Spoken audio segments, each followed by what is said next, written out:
Hi everyone, I'm making a short video for a message today because there's so much to say. An email would be really long, so I think sometimes it's just easier for me to make a video about it. So I'm going to do my best.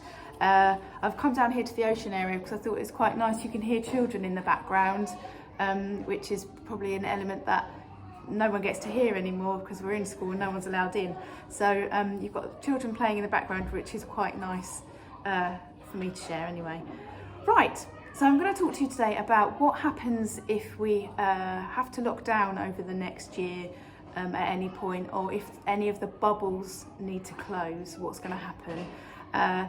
So we're planning to improve what happens if children can't come to school, so that children can carry on learning as best we can. Now, it's never going to be as good as when they were at school, but we're going to give it our best shot that it's as good as we can get it, and better than it was. So the idea is that if we have to close a bubble, or we find out that we've got to close school, the first day we wouldn't be sending anything home for children to do, because that's the first day when everyone's working out, what have we got to do, how are we going to make this work, what am I going to do about my own job if you're a parent and you've got to go to work, how's this going to all work now. Now hopefully we don't have to do any of this, but it's best to be prepared for the worst, and hopefully we don't have to use it much, if at all. But so the first day we wouldn't be sending anything home for children to do, because the idea is that everyone's going to be sorting themselves out on that first day when we find out that there's some kind of lockdown or closure for a bubble. The second day we'd be aiming to send out plans like we did in June, so they'd be the same as that, where you've got the week overview of what children will be learning each day, and they were quite good at getting used to that. Now that would be emailed out to parents, but also we'd load it like we were before onto the school website. So children then, the idea is that children don't rely necessarily, especially the older children, don't have to rely on their mums and dads to give them that information. They can go onto the internet, go onto the school website and find their work themselves. So hopefully it frees up parents as well who've got children who are old enough to be able to do that for themselves, because obviously it's harder when children are at home, especially if you've got to work from home too and you're sharing devices, sharing laptops, and making that all work for your family without it getting really stressful. So we're always trying to make decisions where it's absolutely 100% trying to make learning better for the children, so that they don't miss as much and they can still make progress. But also it's got to be manageable.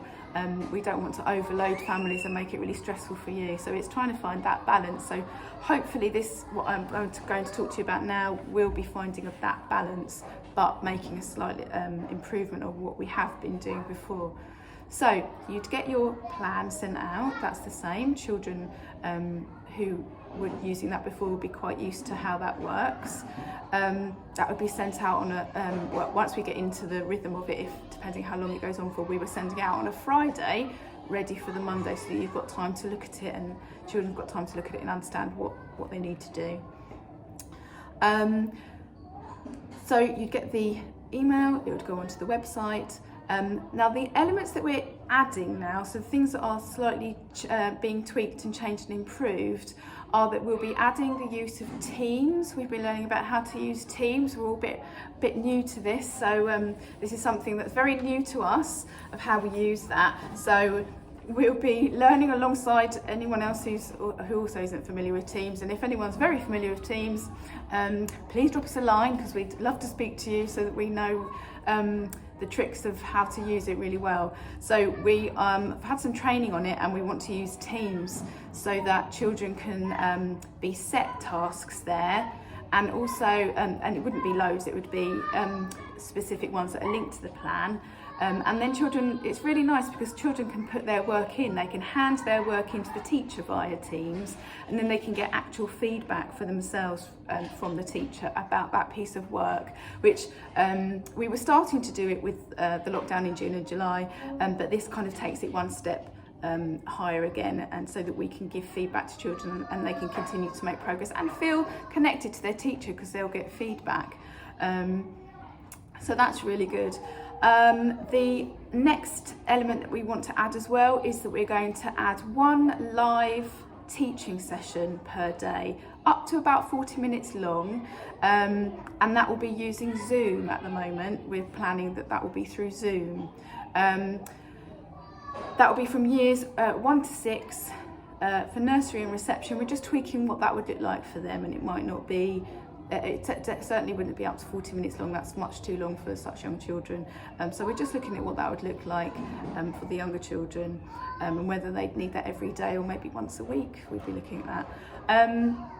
So what are the issues with that? Well, I guess the issues with that are for parents to manage that, especially if they've got to work themselves.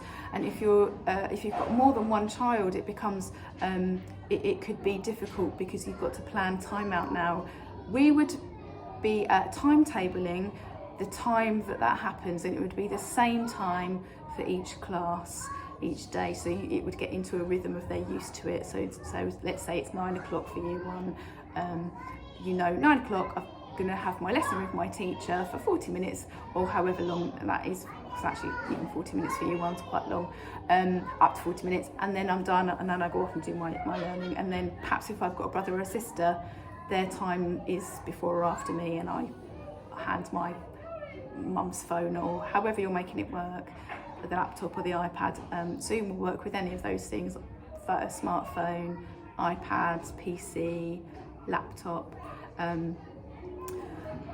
So I'm hoping that will not be stressful for parents, that's manageable. It's not too much, it's not too long, but it does increase the rates of success for children. So that's really important, that we make it really successful and that learning can carry on even when we're not at school.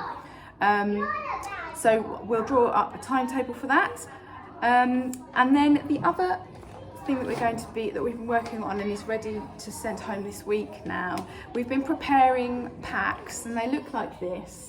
They'll be in a plastic zip wallet, and they've got a message on the outside that's to mums and dads, and it says, so this one says my name on Claire's lockdown pack for class. My class is called AbFab, showing my age now. And there's just a message to you about what to do with it. We're going to send this home on Friday this week, so please expect this home on Friday. Please don't let your children use it.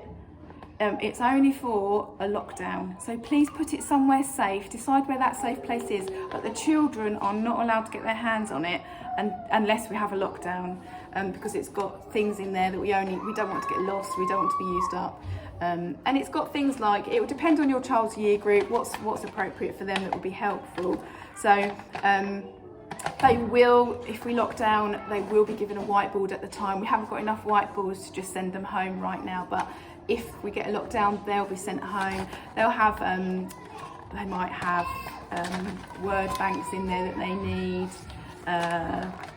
dice, whatever the teacher thinks is necessary, number lines, things that they might need to support their learning if we're locked down, and particularly for a live lesson as well, that will help them with resources for a live lesson and any tasks that are set later on. So that's coming home this Friday. Please put it somewhere safe. No little hands are allowed on it. Okay.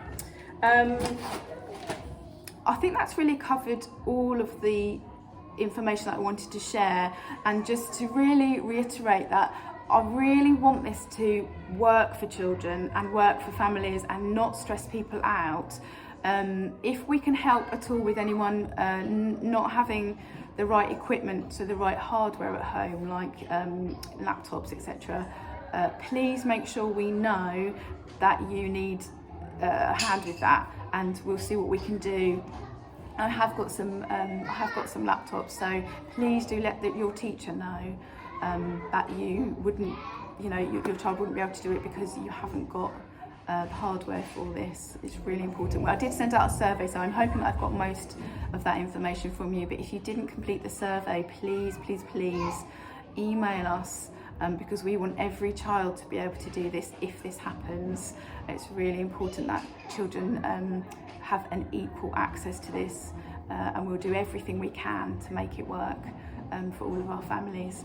So fingers crossed we don't use them, but let's just be prepared and expect those home this week. Any questions, please ping emails into school via the office, and yeah, as I say, fingers crossed, but better be safe than sorry. Take care, everybody. Bye.